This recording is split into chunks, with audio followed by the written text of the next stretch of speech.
Stop by. I'm here to give an overview of how to use a handgun, and it's a beginner's guide. So if you have any experience on handguns, this is probably not something any of you want to watch. It's going to be over the 4 basic rules of gun safety and general information about carrying and operating a gun. My background in guns is I just like guns. I've been enthusiastic about guns for my whole life. I've carried ever since I was 21. I've always carried a gun with me everywhere I go. Always have one. I've took a concealed class in Utah. I've took a concealed class in Missouri. Other than that, that's it. I'm not certified to train on anything. I've never been certified on any course for training. So this is just one person who just does it, sharing with other people who want to learn how to do it. And so for those of you out of the country, not in the US, this might be interesting to you, maybe not. You know, over here you always have a threat that maybe something might happen with a gun. I've never personally had to use my gun for anything. I've had incidents where I was with some people, and then shortly after I left, they've been shot at and called me wanting help from me. So you never know when you're gonna need a gun, and it's better to have it and not need it than need it and not have it. So I'm here doing this tutorial. I got Batman sitting down here on my foot, my dog. Where's he at? Right there. And I'm using my phone because that's what I got, so there we go. Alright, so here's my pistol here. It's a Glock 21C. It's 45 caliber, 45 ACP. And you see it's open, it's clear. Grab it real quick. You see it's open down the mag well at the bottom. The gun's broken down to a few parts here. The action's right here. The frame, where you grab, is the frame. And you got the slide on the top, which is locked back. And here's the magazine. Focus. This is a 13 round magazine. It'll hold 13 rounds in there. And this is a 45 ACP shell.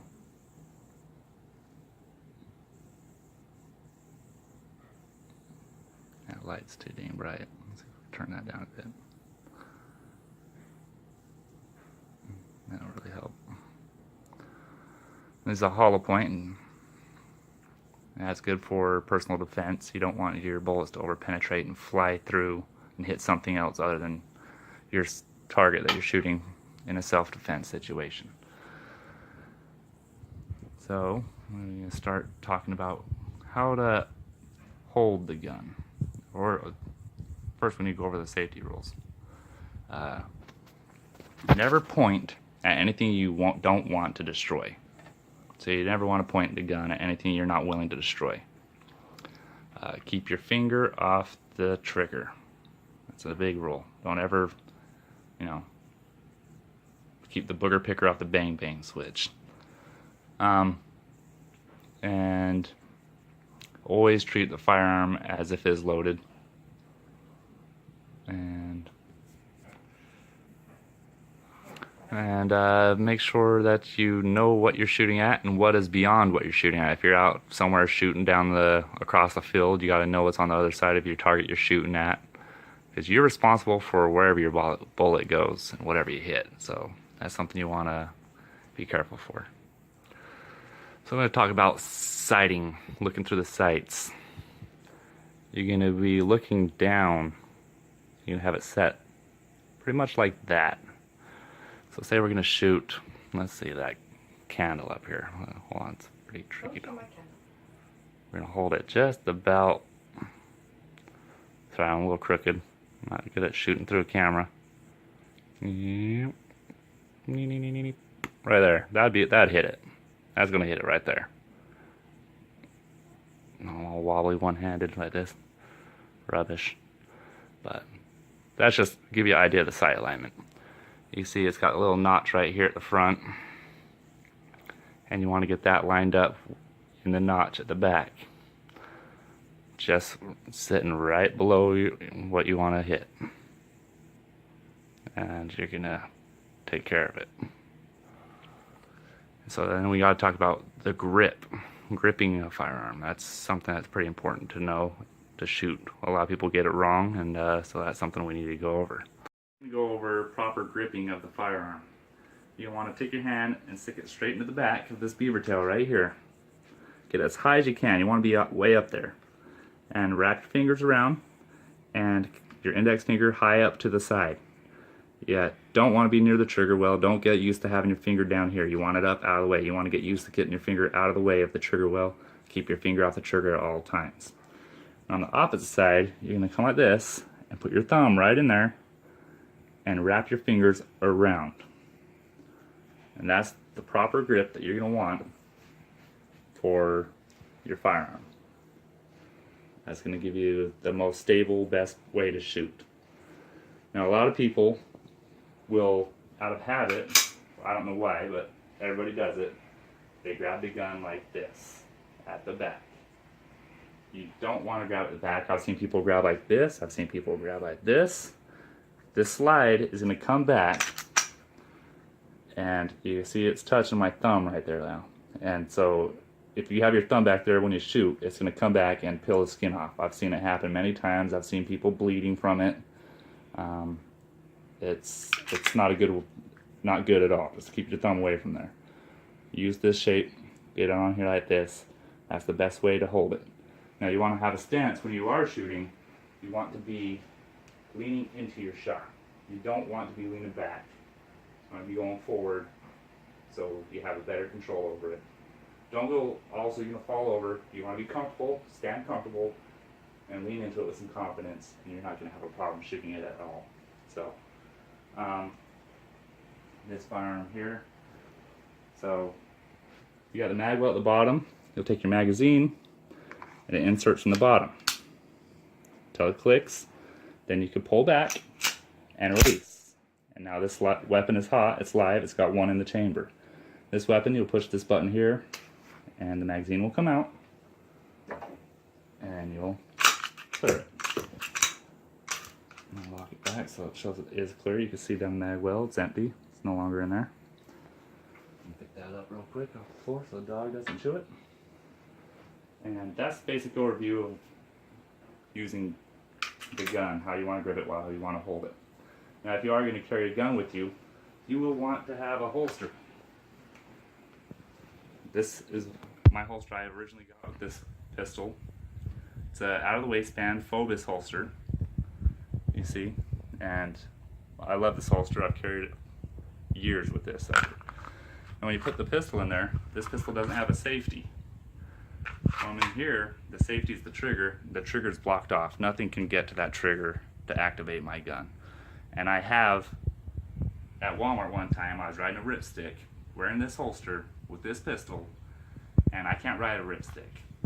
And I kicked off, and I flew 6 feet in the air, came and landed flat on my back. Now I'm a skinny bro. I'm a toothpick. And this sits like that. You see how it hangs back? I landed right on the handle, loaded, in the middle of Walmart. Nothing happened. Perfectly safe. A good holster, you've got to have a holster. Don't carry without a holster. This is another holster I have here. Is Alien Gear. This is a Cloak Tuck 2. And awesome company. I ordered this holster and they sent me a holster for a 1911, and I called them up. I'm like, you guys sent me the wrong holster. And they said, well, that's our fault. We'll send you out the correct one right away. And they did. And I asked them, well, what do you want me to do with this 1911 holster? And they, well, it's yours. Do what you want with it. We're not going to make you pay for our mistakes. And I was like, that's real cool. And so now I got a 1911 holster. Just need to get me a 1911.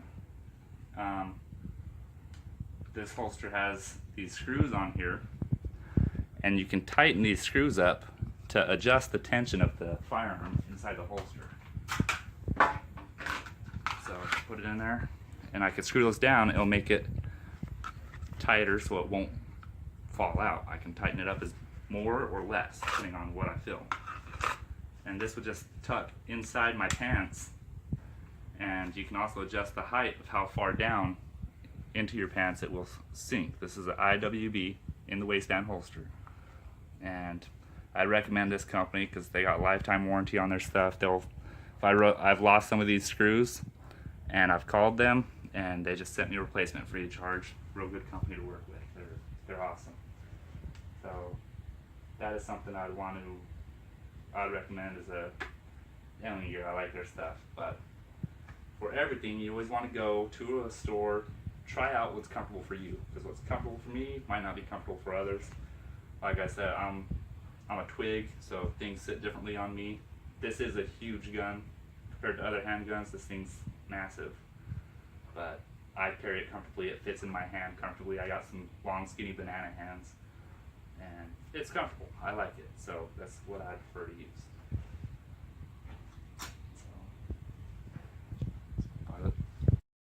Alright, like I was saying before, my pistol does not have a safety. Some pistols do. I personally don't care for safety. Anything that's going to take me longer to shoot is a waste of my time. I don't want that. Most pistols that do have a safety will have a switch right around here, and it'll have a color to indicate whether it's on or off, and they normally just slide up and down. So if you have a firearm that has a safety, check that out and figure that out. And like I said, that's something you'll also see at the gun store. If you go to the gun store, you know, they'll show you everything on it. A lot of gun stores will have ranges. Well, not a lot, but some have ranges, and will let you go test the firearms out on the range. So do that. It's, you know, free shooting time. Might as well. Now, whether you get a permit or not, you need to know what you're doing with your pistol legally, what the laws are for it. Look in your state, wherever you are, about your gun laws. Every state's different.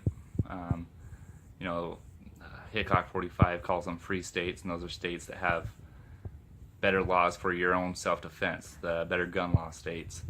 Like I said at the beginning, I'm from Utah, and Utah's gun laws, they're not constitutional carry. You have to have a permit, but their permit's real cheap, and their classes gives you the information you need to know, and it's a simple process.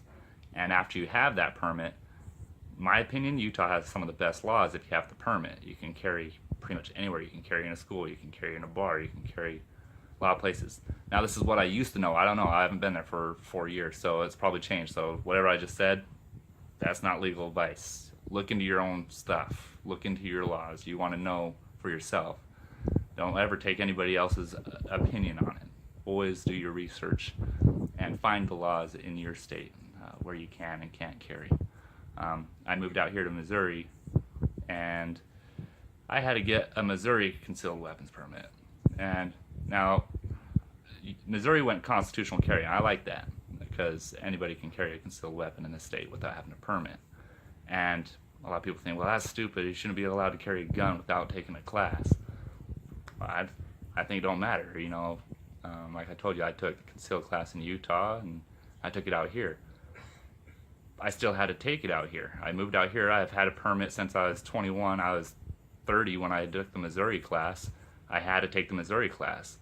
The instructors that I found in my area doing concealed training here in Missouri were quite a bit younger than me. And I was carrying concealed before they were old enough to purchase a rifle, let alone a handgun. And that kind of annoyed me. Like, all right, so to be certified, I have to go let someone who wasn't able to even purchase a gun instruct me. I guess that's something I have to get used to as I get older, because that's going to happen more and more. But it's just, certification is stupid. Learn how to do it and use it. I think certification is a waste of time. That's my opinion.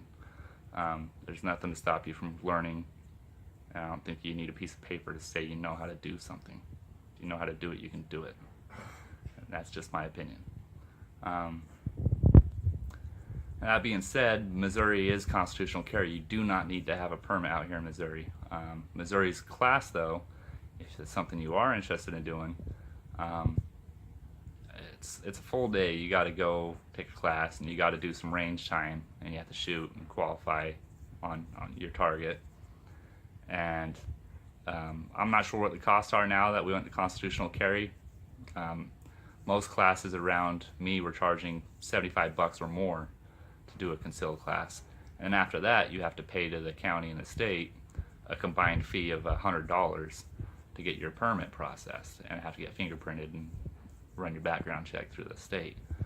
I would recommend, wherever you are, if your state has a permit, get it, because there are benefits to having it. There are certain privileges or things you can do with your permit that you can't do without. There's certain places you can carry if you have a permit that you cannot carry if you don't have a permit.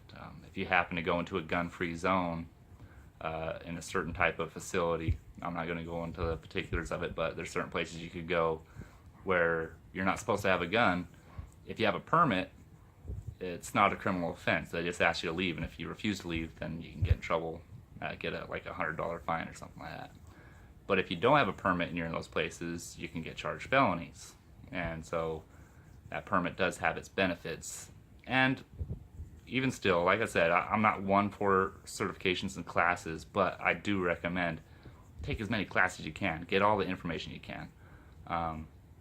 My thing with the classes is, I've took one class. Why do I need to take another class to get the same type of license? That's my opinion on that. But I think it's good for everyone to take a concealed class at least once. But I don't think you need it to carry. Just know what you're doing, learn your laws.